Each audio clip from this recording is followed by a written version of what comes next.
Hey everyone, it's your non-bleeding cool reporter OzChris here with some news from Marvel. There's been quite a few titles that have been announced or coming soon from Marvel, so thought I might as well just do a little video, putting it all together, letting everyone know what's going on in the world of Marvel.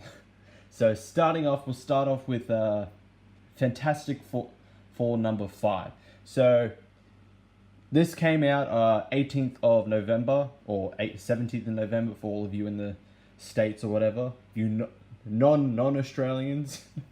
uh, so Fantastic Four number 5 has increased its price and its page count, and as an event, as it's detailed here is what I'm reading from. So December 26th, Fantastic Four number 5 is expanding in price, page count, and as an event. Marvel Comics has announced the issue's price has been raised $2 to $7.99, with its series writer Dan Slott is writing 60 pages of the now 72-page book. He was previously in line to do 40 pages of the original 64-page special. The publisher is also encouraging retailers to have Fantastic Four number 5 launch parties on the release date, which is the day after Christmas, December 26th. Marvel is offering limited edition variant covers, including one by Mike McCone, and free promotional items in conjunction with this promotion. So, first of all, fuck that price. No, $7.99, screw that. No, this is killing any enjoyment of Fantastic Four if you read it and if you enjoy it. Increasing the price of it just for another 8 pages. This used to be $5.99, which is still too high for a book, for a comic. Increasing it to $7.99 because of 2 pages is dumb. It doesn't help that you've already had delays so early into a series. There was a lot of, while mostly positive, there was a lot of mixed reactions or receptions to issue number 1. Personally, I didn't think it was bad. It was actually pretty good. I was expecting it to be terrible because it was Slott, but it was good. However, it kind of just took a massive dump on Marvel 2-in-1 and just spoiled that, showing that they don't find them in the end. And it was all, the whole of Marvel 2-in-1 was just pointless in the end for the search for the rest of the Fantastic Four. So you have all of these things, and then you want to increase the price of a wedding that no one really cares for. This is Marvel. The previous Marvel wedding in X-Men Gold didn't happen. And I know there actually was a wedding, but not the wedding that was promised. That was promoted, solicited for, Colossus and Kitty. No, they didn't get married because they decided to do a bait and switch, and it's like, oh no, it's actually Rogue and Gambit. It's like, wow, we went from not caring to not caring as either, and falsely advertising and lying to the readers, to the consumers, to the stores. And this whole, they want retailers to have a launch parties on the release date. Take a note from Batman number 50. If you're gonna cop out on the wedding, don't do it. The whole Batman number 50 spoiled, and turns out that this whole lead up, a year's worth of lead up, turned out to be nothing. They didn't get married. The whole point of issue number 50 was saying they are getting married. It didn't happen, and a lot of stores were doing like wedding themes and cosplays for this issue, and it was a huge waste and time for something that was never delivered. So no, don't do this. So some Daredevil news. Turns out in February, Daredevil is going to be relaunched with writer Chip Zdarsky taking the helm alongside artist Marco Cicchetto. So this news comes as the current Daredevil volume by Charles Soule and Phil Noto is running through a storyline called Death of Daredevil to culminate in December. Ever since the end of Brian Michael Bendis' run of the title, It has been a tradition for the outgoing creative team to put the title character in a difficult situation and leave it to the next team to write their way out. Okay, first of all, that is a terrible way to end your run. Why should I fix your mess? It's like if my younger brother broke a window and my parents told me I had to be the one that cleaned it up. No, piss off. That little shit was the one that broke your window, not me. I'm not cleaning up his mess. That's essentially how I feel about that. No, you should complete everything in your run, wrap it up, and then so it's starting new and fresh for the new writer. They don't have to clean up any of your mess. Now, I like Chip Zdarsky. He definitely had a turn with fans. Like, a lot of people didn't like Chip Zdarsky because he's like the first 5 issues of Spectacular Spider-Man. Very obviously, he was trying to be funny. He was failing. But then number 6 onwards, and then with Marvel 2-in-1, he became everyone's favorite writer. So I'm okay with Chip Zdarsky. The problem is, it's another fucking relaunch.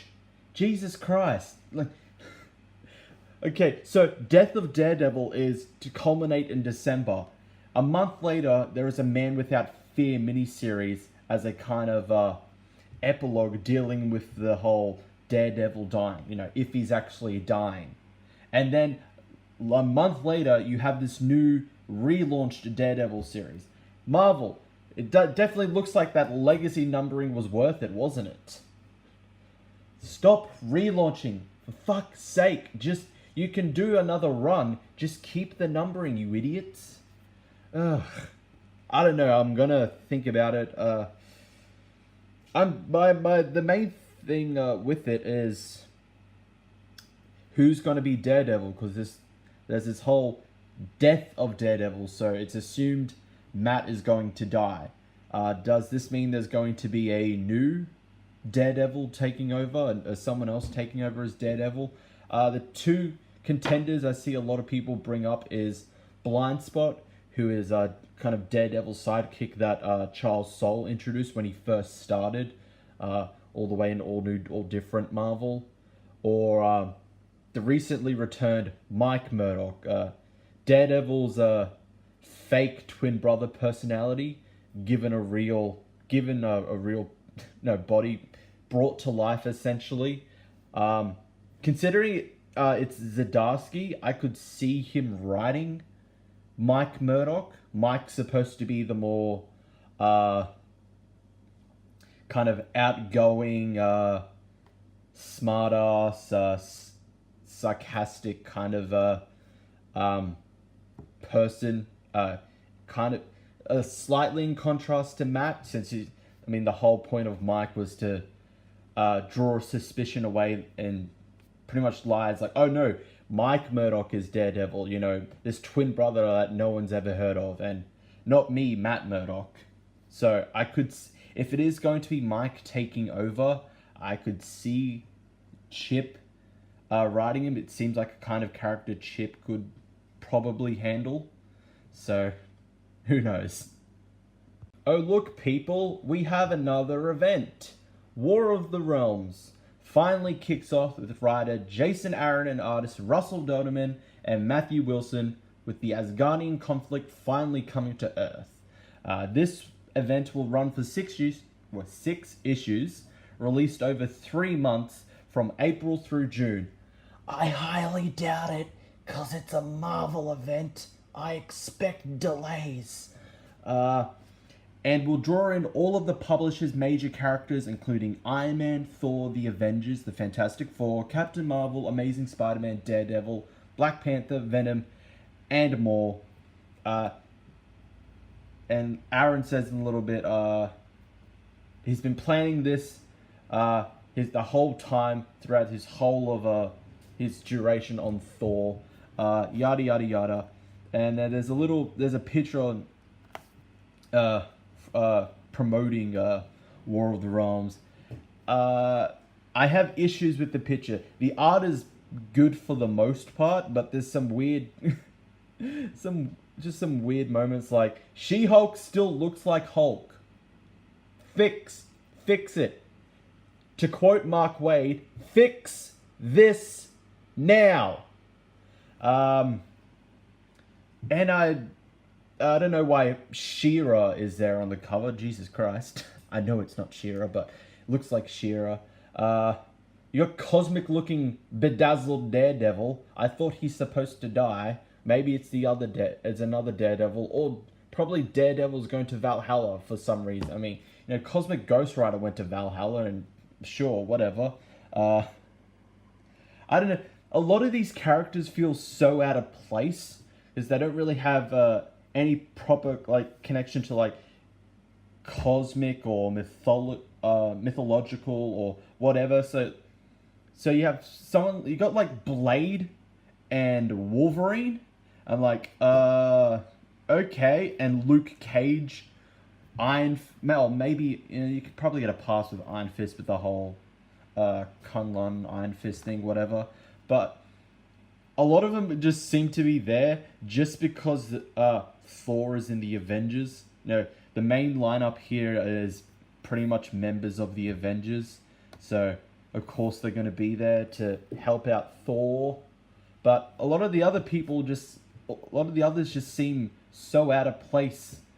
Like I said, Venom. Why is Venom there? I can tell you why Venom is there. Because Venom is popular because of the fantastic and great Donny Cates run. Of course, gotta have Venom in there. So, definitely not picking this up because I can give little shits about it. I would only care if they announced this is the last of Jason Aaron's Thor run. Please, he's had 6 years on Thor. Give it to someone else. And the first of some X-Men news, Uncanny X-Men number 11. It seems like Matthew Rosenberg will take the series. From what we know so far, he will be now the main writer from issues number 11 onwards after the first 10 issues in the annual, where it's a joint effort between himself, Ed Bryson, and Kelly Thompson. He's going to be joined by artist Salvador LaRocca, and in this one, adult Cyclops is back, and him and Wolverine are the only X-Men left. So I'm expecting James Marsden and Hugh Jackman's Bizarre Adventures, pretty much. My thoughts on this, of the three that are currently writing Uncanny X-Men, Rosenberg, Kelly Thompson, and Ed Bryson, you picked the worst of the three, Marvel. Now, don't get me wrong, Rosenberg is a good writer when he isn't writing X-Men. Phoenix Resurrection was bland and boring. It didn't need to be 5 issues. It only needed to be 3. Actually, scratch that. It didn't need to exist. It was another fucking Phoenix story. No one cares at this point. I've heard no good things about his Astonishing X-Men. Same with Multiple Man. So, of the 3, you pick the worst. I would rather Ed Bryson or Kelly Thompson. Although apparently Kelly Thompson is writing a lot. So, maybe just don't give her that. She can have a break. I'd rather Kelly Thompson have a break than write something else, because then it's just going to be Brian Michael Bendis syndrome, and you're just going to see huge drops in quality, because her time is spread between all these titles, and probably a lot of them don't have the same characters. Probably give it to Ed Bryson. He, to my knowledge, he's only doing, apart from the Uncanny X-Men, he's doing X-Force as well, so he's got time. Or if you want, give it to Zach Thompson and Lonnie Nadler. They are actually competent writers. The Cable run that ended the series is actually good. It was interesting. So give it to them. Don't give it to Matthew Rosenberg. Ugh. And the second half of this X-Men news, Age of X-Man launches parallel universe X titles in February. So I'm guessing because of Uncanny X-Men, because Nate Gray is coming back, and he's also getting a Age of X-Men Alpha issue in January. Much like with Age of Apocalypse, the X-Men are gonna be sent. They're gonna be in this parallel universe now, and boy, no one cares. Okay. Marvel Comics has announced a series of Age of X-Men limited series releasings in February 2019. The sixth limited series seemed to mirror the Age of Apocalypse event, obviously, which relaunched the entire X-Men line as parallel universe titles with slightly altered titles, casts, and premises. Yada yada yada. So there's Age of X-Men, The Marvelous X-Men #1, which is by Lonnie Nadler and Zach Thompson, art by Marco Falia, and cover by Phil Noto. That's one I would consider for myself because I actually like Nadler and Thompson's writing. Not particularly a huge fan of the cover. I have no idea what they've done to X-23. Storm is going through another bald phase, like with, I think, what was it, Extinction Agenda or something? Or for some reason, she shaved her hair and put it on Magneto because he just has this huge white fur there. I'm pretty sure she gave him her hair, or he just stole it. You have Nate Gray looking like Jesus, and you have Dear Person. I don't know who you are. Okay. And you have One-Armed Colossus. And the next one you have Age of X-Men Next Gen. Written by Ed Bryson, art by Marcus Toe, and cover by Chris Bachalo. Not a big fan of the cover. That's another one I'd possibly consider because it's Ed Bryson. He's another good writer as well, particularly with X-Men. I like his Cable, and I've been liking Extermination so far, and I'll probably be picking up X-Force. This seems to be like it's going to be focusing on like the students, or to be fair, I don't think a lot of people care about the students anymore. And we got Age of X-Men, The Amazing Nightcrawler #1, written by Shannon Maguire, art by Juan Frigeri, cover by Shane Davis, Michelle Delicki, and Federico Blee. Not sure. Cover's actually not that bad. I do like the cover. Kurt Wagner is very apparent in this in this cover. Age of X-Men, The Extremists, written by Leah Williams, art by Jorges, I don't know. Gene T, cover by Raza. Wow, that looks not interesting at all, to be honest. The Extremists, wow, I wonder what that's going to be an analogy for. And freaking Jubilee over there looking like, hey, I had to do it to him. Oh, boy. Age of X-Men Prisoner X #1, written by Vita Ayala, art by Herman Peralta, cover by Pat Zercher. Wow, that cover is bland, and so are I know it's supposed to be prison uniforms, but that's not interesting at all. And then finally, Age of X-Men Apocalypse and the Extracts #1 by Tim Seeley, art by Salva Espin, cover by Gerardo Sandoval. What the hell did they do to Apocalypse? Why the hell is he some kind of freaking hoodie-looking hippie now? And given the coloring on the covers, he's probably going to be like, oh, I'm Apocalypse, I'm here for peace, despite the fact my name is Apocalypse, man. Oh God. I mean, Apocalypse.